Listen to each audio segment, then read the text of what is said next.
แล้วถ้ากูหาปลาคอน้ำเลยว่ามื้ออื่นก็ถึงก็ได้กินละมื้อนี้แผนเขาคือสิมาล่าปลาคอล่าปลาคอแล้วยืดใส่ตอนนี้เขายืดใส่ตอนนี้เขาอยู่สวนพวกเขานั่นเหรอสวนอยู่ตรงนามีหนองนิดน้อยส่วนทีมงานแล้ววันนี้เขาหมายว่าได้ยินว่ามีปลาคอบ่แม่นละวันนี้เขาเนี่ยซีดเป็นบ่ดิบ่เป็นลงแต่ว่าเขามีนักล่าสะดูว่าแม่นักล่าปลาคอแล้วคันได้ปลาคอชิดเป็นนู่นกินคันได้บูฮู้ตอนนั้นตัวนี้บ่ได้คิดว่าได้หรือบ่ได้ แต่ตอนนี้คิดอันนึงเว้ยเขาไผสิได้ก่อนกันเว้ยพูดแต่โอ้ยบ่อยากเว้าว่าคำว่าพนันเว้ยใครได้ก่อนซื้อน้ำอ้อยจักนึงได้โอเคแต่ว่าก่อนอื่นเบิดตอนนี้เขาเบิ่งลาดลาวแล้วก็ซ่อมกันหน่อยนึงก่อนเพราะเคยซิดแต่ว่าลืมไปแล้วมาลองกัน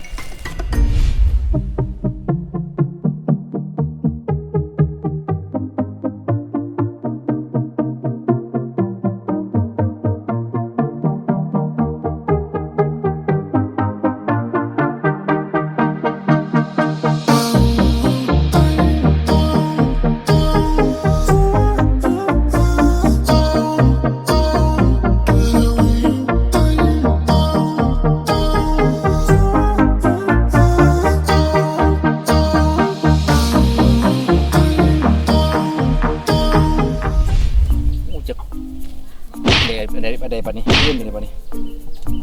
อยู่ในนี่เหรอเอากระไฟ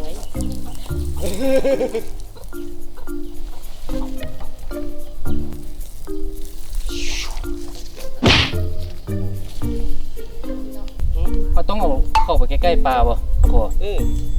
ฮะนี่เลยชิธรรมดาได้บ่ชิบ่ได้มันต้องเน่งวะคล้ายๆว่ากบปลอมนี่กบมันต้องแลนต้องลอย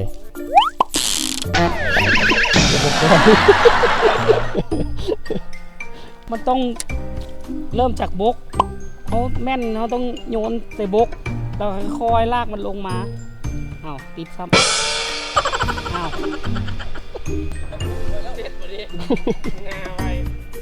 มึงตายมึงเอา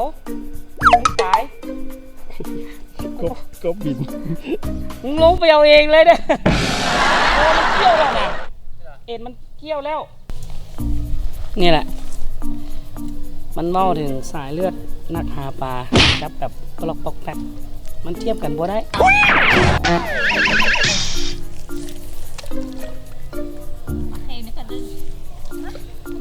มันต้องปล่อยกบให้ลึกน้อยนึงแล้วก็เอาขึ้นมาค่อยๆมีจังหวะของมันอยู่มา20 นาทีแล้วยังบ่เห็นห้องห้อยของปลาคอที่ก็เจ้าว่ามีหลายเลยตอนนี้ไปแหละปล่อยม้วนมาไปเนี่ยนำมาดู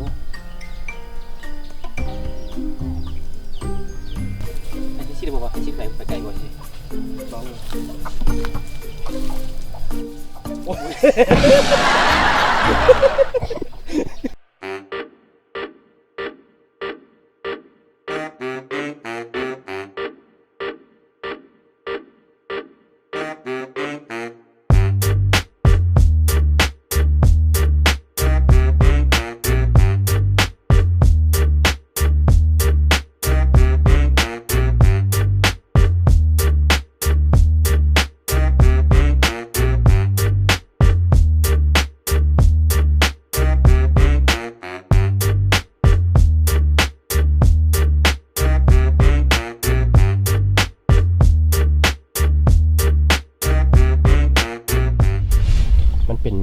เป็นเ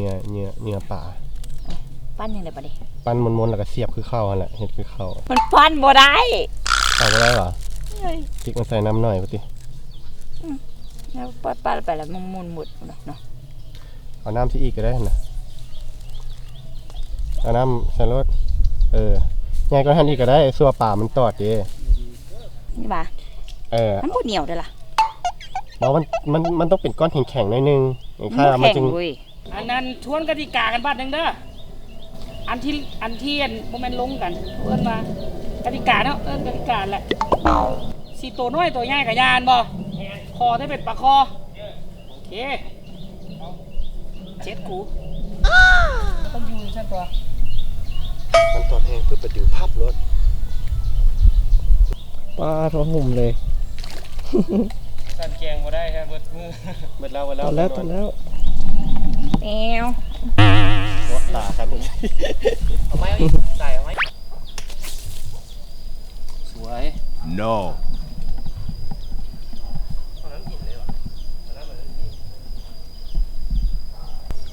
โอ้ผ่านไป3 ชั่วโมงแล้วอุ้ยวีแวว เป็นไงกวนน้ำบอกหรือว่านั่นเลย พี่เมียน เสียง เป็น เสียงดัง เขาคนหลายพดเดียวเขาขี้เขาเคลียร์พื้นที่แล้วเพราะว่าหนองเขามันหนองน้อยเด้แต่มันมีไม้หลายแต่บางกี้นี้เอาไม้ออกละจังหน่อยปะมันนิ่งๆเห็นน้ำนิ่งๆนิดนึงลองอีบาทสุดท้ายก่อนไม่ได้แล้วก็พักผ่อนก่อนหนึ่งสวยมาแม่สวดแม่ถ้าเกิดมันมีว่าปลาคอนี่นะ no มีปลาคอว่าเรื่องเดี๋ยวไป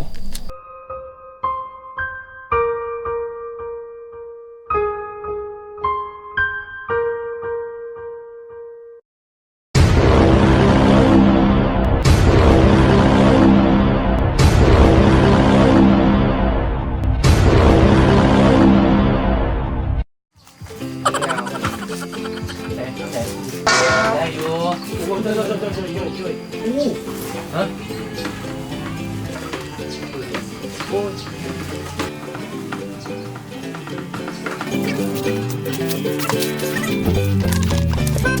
จะมันคาบใครหนีมันละ มันคาบใครหนีมันละ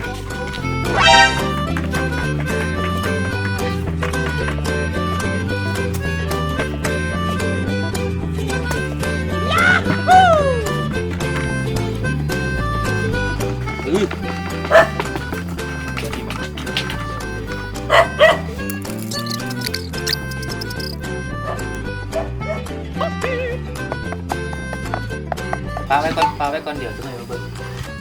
ตัดภาพมาใครหมดมันคาบหนีมันเนาะ กลับมาหรือจะถ่ายใคร Run. โอ้อันนี้เบ็ดปลาเข่งหมา ลงมาเขียงก่อนจะหน่อยเขา อันนี้เป็นอย่างนี้เอามาได้ใส่ ต้นม่วงแถวๆนี่แหละ โอ้ยบักคักคือว่าก้อนหนานี่เคยสิทธิ์บ่ดิเคยสิทธิ์บ่ โอ้แต่ยังน้อยพุ่นเด้ เห็นบ่ แต่น้อยๆชิดน้ำโพเด้ คือกันเมื่อวานจนลืมหลังละ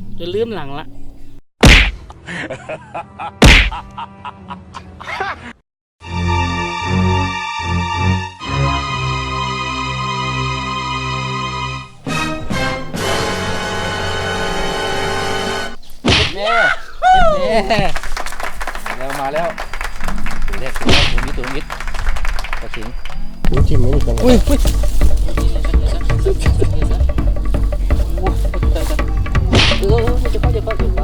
เนี่ยปลาคอเดี๋ยวจักหน่อยเขาจึงสิล่ามันเมื่อกี้เนี่ยเขากวนน้ำมันหลายบด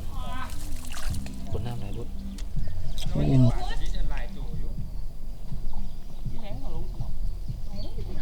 ลองไหม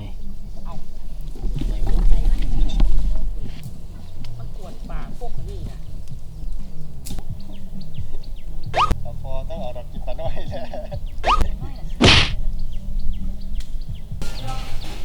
ย มีปลาห้วยมาวุ้นนะ วันนี้เขาก็กินเหมือนนี่นะพวกกินดอกปลาเลยกินห้ำนี่ ได้พอได้ปลา เอาไปได้ดิ เอาลองดู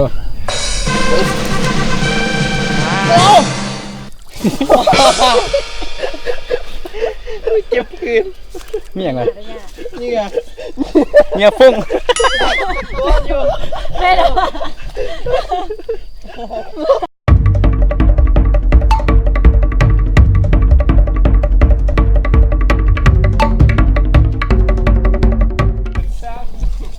เสียงเยินขนาดนี้ มาดู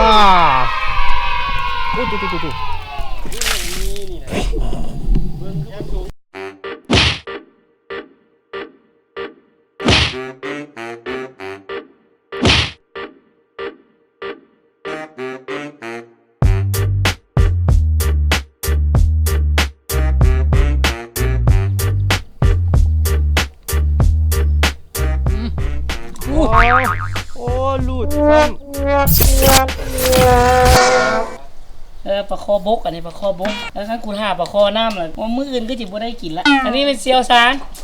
ยอม จะซานมาเจ็บกระโหละ เห็นแต่มันบดมาซะเด้ ยอม ตึกมา2 ชั่วโมง สิบ่ได้เอาไฟฟ้าไปสดเอาวะ จังหวะจักกะยุ่งจักอิหยังเนาะ จะไปเฮ็ดได้บ่ดีได้ไม่ว่าซั่นได้ ซอยอย่างเปิ้น เครื่องในดิ ในปิ้งวะ บ่เลือดแปลงปิ้งต่างหากกินนี่ที่บ่เลือดแปลง แปลง อืม โอ้โห เอ้าเว้าไป วอตะกี้กูกินเดี๋ยวนี้กูไม่ได้ อหยังมันบ่ปานใดวะ จับกูได้ยินแต่ละวันมีพญาติอย่างสักอย่างวัน แต่หน้าคึดอยู่ได้ เซากินละ โอ้ลังเทื่อก็สิ พี่ก็กินด้วยแปลงวะกินที่โตะ ปกติก็บ่ค่อยกินก็บ่ค่อยเฮ็ดคือกันมันโดนละ มันเสียบอยู่แต่ว่าคือบ้านไหนเลือดเนาะ สุขอนามัยมันบ่ปานใดแต่ก็ดน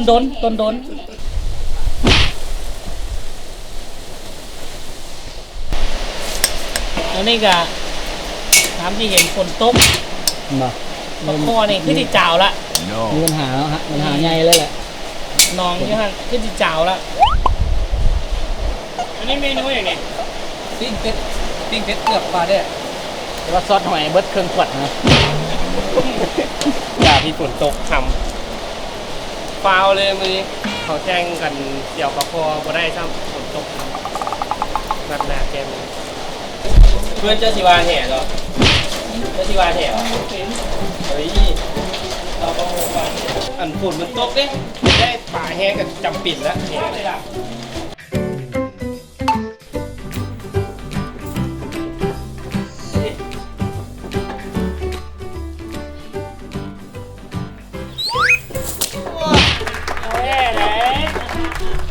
ได้ไหม มันก็เล็ก เอามืออาชีพมึงเนาะ วัดเยอะเป็นหยัง ที่ นี่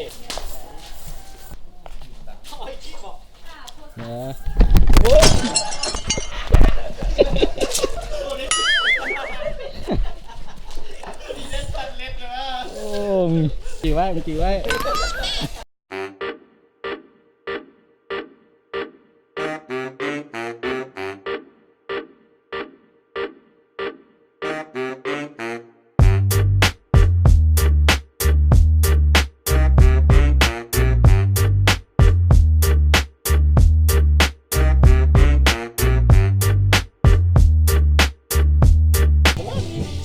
หนังเฮ็ดหนังกรอบแล้วนะก็แท้เลือดแปลงหนังกรอบ สุดเลย ว่าไว้สิเลยจะจับบ้านนี่เด้อ เดี๋ยวเขามาลองอีกบัตรหนึ่งบุญยอมจะได้กระยาบุญยอมต้องให้ได้มือปลาคอบดตอดบดตักบดตึกบุอย่างเลยวันนี้ มันจะบ้วนอย่างเดียวดิ บ้วนที่มันปลาคอบู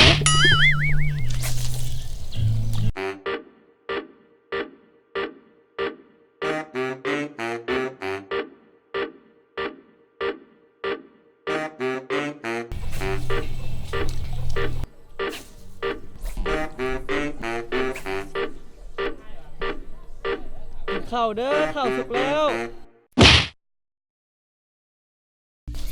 เป็นไงเมนูเขาเรียบร้อยแล้วอ่ะมียังไง เป็นแต่ เป็นแล้วล่ะเอ้านาวดิโอ้มีแบบคักหน่อยเปลี่ยนบัวมันบุกด้วยแปลง กินนี่ที่บ่เลือดแปลง โอ้โห เอ้าเว้าไป วอตะกี้กูกินเดี๋ยวนี้กูไม่ได้ อหยังมันบ่ปานใดวะ จับกูได้ยินแต่ละวันมีพญาติสักอย่างหมดแหละ แต่หน้าคึดอยู่ได้ เซากินละมึงกินแล้วแปลงปะเสียบอยู่แต่ว่าคือบ้านไหนเลือดเนาะสุขภาพเข้าไปแล้วเรื่อง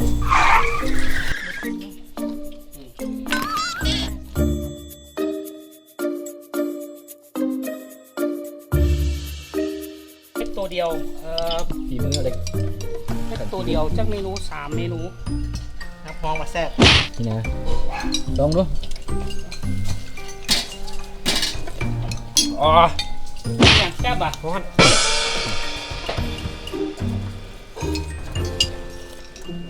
โอ้แกงจืดเป็ดแซ่บด้วยนี่คักอยู่เด้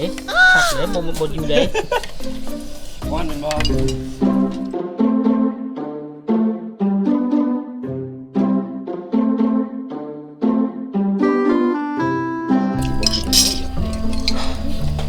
ปลูกเองซะบ่ มันรสชาติหอมๆมีกินกะทิน้อยนึง เดี๋ยวบ่มี แต่ว่าปลายที่มันคิดๆมันหอยหน่อย กะทิครับอันนั้นไม่ได้ใส่ ๆแต่ว่าใส่ข้าวคั่วอย่างนี้สิครับ ก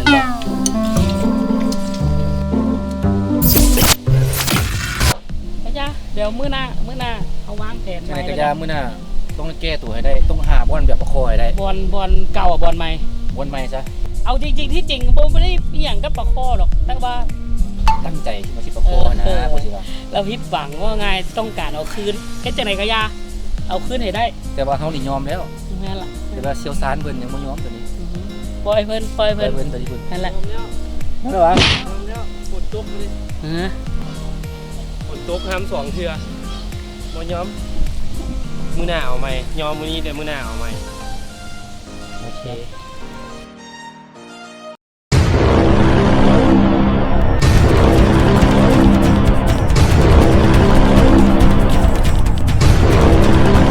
ตัวนี้บ่เห็นหยังเลยตัวนี้มัวล้มข้างมัวไปเลย